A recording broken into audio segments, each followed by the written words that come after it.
पत्नी को हल्के में ले रहे हो क्या? बल्कि विवाह की जो परंपरा है उसका मूल रहस्य ये है, पत्नी के बिना पुरुष भगवान की पूजा करने का अधिकारी नहीं होता।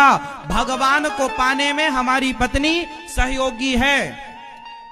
जैसे रामलला की प्रतिष्ठा हुई तो मोदी जी ने पूरी पूजा नहीं की, क्योंकि मोदी जी कर नहीं सकते थे, क्योंकि पूजा में पत्नी का होना आवश्यक था। इसलिए वहां पर रामलला की पूजा में एक पति पत्नी जोड़े को बिठाया गया। पूरी पूजा का प्रोसेस उन्होंने किया।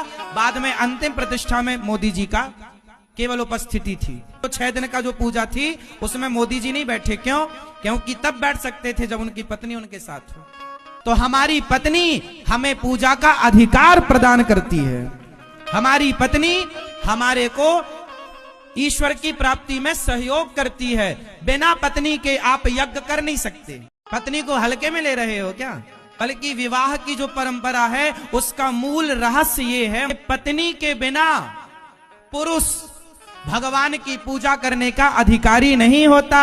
भगवान को पाने में हमारी पत्नी सहयोगी है।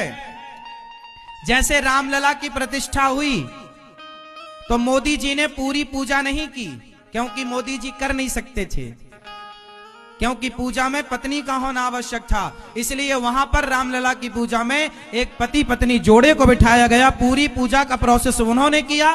बाद में अंतिम प्रतिष्ठा में मोदी जी का केवल उपस्थिति थी। तो 6 दिन का जो पूजा थी उसमें मोदी जी नहीं बैठे। क्यों? क्योंकि तब बैठ सकते थे जब उनकी पत्नी उनके साथ हो। तो हमारी पत्नी हमें पूजा का अधिकार प्रदान करती है। हमारी पत्नी हमारे को ईश्वर की प्राप्ति में सहयोग करती है।